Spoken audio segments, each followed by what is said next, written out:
3 Nephi, chapter 6. And now it came to pass that the people of the Nephites did all return to their own lands in the 26th year, every man with his family, his flocks and his herds, his horses and his cattle, and all things whatsoever did belong unto them. And it came to pass that they had not eaten up all their provisions.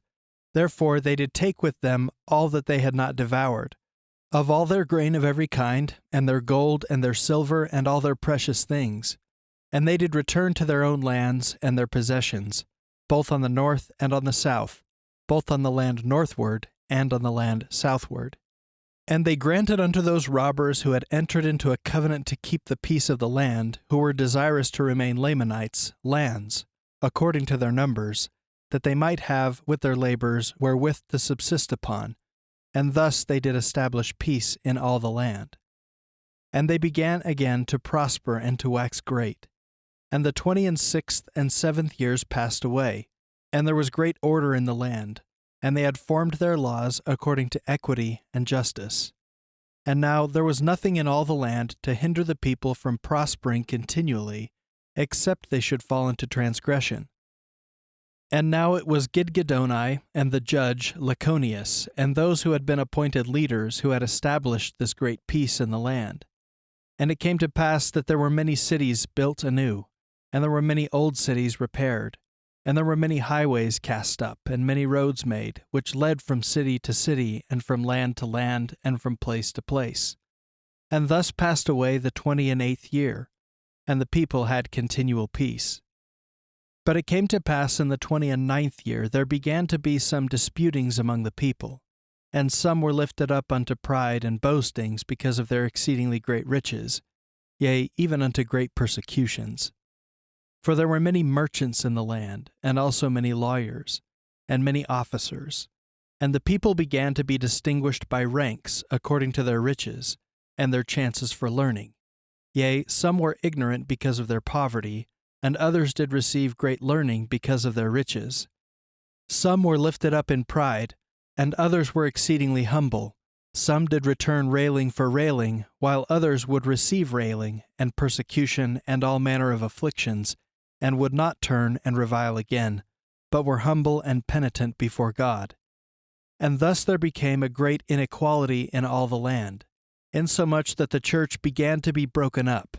Yea, insomuch that in the 30th year the church was broken up in all the land, save it were among a few of the Lamanites who were converted unto the true faith. And they would not depart from it, for they were firm and steadfast and immovable, willing with all diligence to keep the commandments of the Lord. Now the cause of this iniquity of the people was this: Satan had great power, unto the stirring up of the people to do all manner of iniquity, and to the puffing them up with pride, tempting them to seek for power and authority, and riches, and the vain things of the world. And thus Satan did lead away the hearts of the people to do all manner of iniquity. Therefore they had enjoyed peace but a few years. And thus, in the commencement of the 30th year, the people having been delivered up for the space of a long time to be carried about by the temptations of the devil whithersoever he desired to carry them, and to do whatsoever iniquity he desired they should. And thus, in the commencement of this, the 30th year, they were in a state of awful wickedness.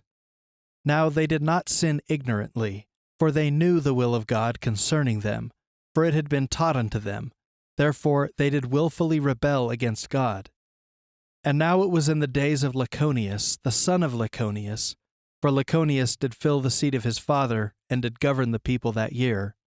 And there began to be men inspired from heaven and sent forth, standing among the people in all the land, preaching and testifying boldly of the sins and iniquities of the people, and testifying unto them concerning the redemption which the Lord would make for his people, or in other words, the resurrection of Christ.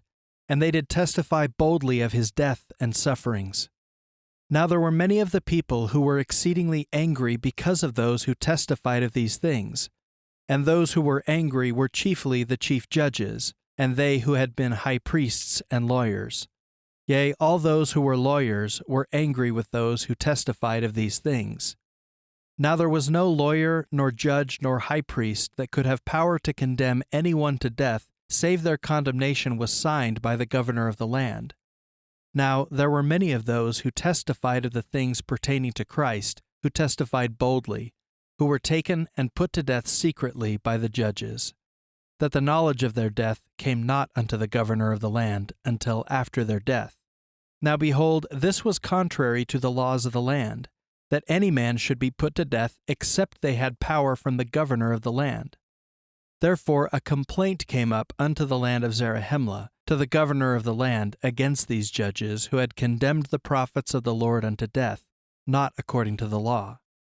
Now it came to pass that they were taken and brought up before the judge to be judged of the crime which they had done, according to the law which had been given by the people.